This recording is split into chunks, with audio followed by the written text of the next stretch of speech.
Yes, she's number 3. She has been number 3 in government, in order of precedence, but also in the protocol of the party.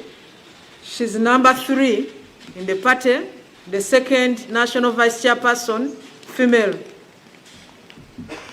and decided to contest as an independent. One said that NRM didn't make her a flag bearer because of her true words.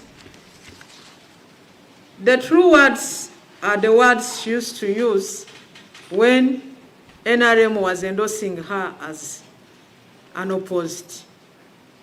The same Central Executive Committee, whether membership changed or not, are the very people that used to endorse her as unopposed. So, when she says that, I think there will be a session where that explanation will be sought from her. Why now, why not before, when the NRM party thrice, once as Deputy Speaker and twice as Speaker, endorsed you as unopposed to the same chambers of the Speaker's chambers. But also in 2001, as movement system, still the members who are in the movement caucus had endorsed her as Deputy Speaker and went through unopposed, both in the caucus, in the NRM parliament, in the movement system caucus, but also in the chambers. The same person who has presided over those meetings to have her endorsed as unopposed to the Speaker's chambers 4 times is the same person who has chaired those meetings. Even is the one who chaired the meeting that said, we are not sending you this time as our flag bearer. So, 20 years in the Speaker's chambers, I think is something, for whatever you are quoting that she said, if she said it, because I don't have any evidence, we'll have explanation and have a discussion, because she's the second national vice chairperson of NRM, female, the third in the protocol of the party.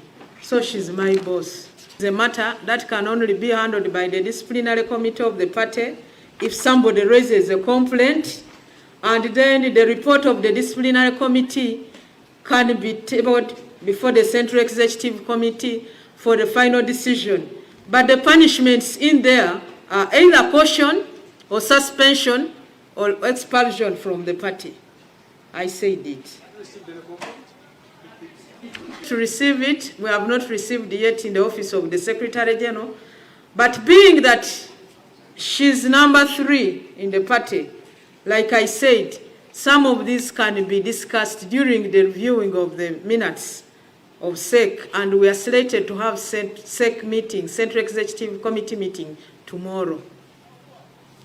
And part of the business is to consider the appointments committee, where I've said we need 19 people to send to Parliament so that Parliament constitutes the appointments committee that will vet the ministers and the cabinet ministers and ministers of state. Elections of the Speaker. What are we going to do as NRM? One, we have our constitution where we have the 4th schedule, and it has the code, it's the code of conduct. And there is prohibited behavior.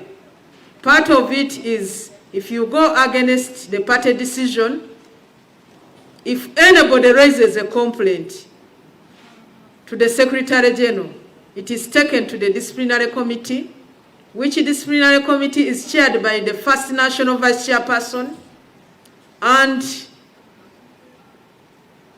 there are punishments for that. Should they find you guilty, they can caution you, they can propose to SEC to caution you, or to suspend you, or to expel you from the party.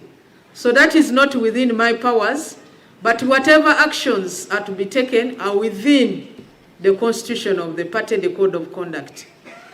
But as you are aware, politics, you must talk, you must listen to others, you must persuade, but the constitution is what brings you together as the guiding rules to keep people from different backgrounds to keep together.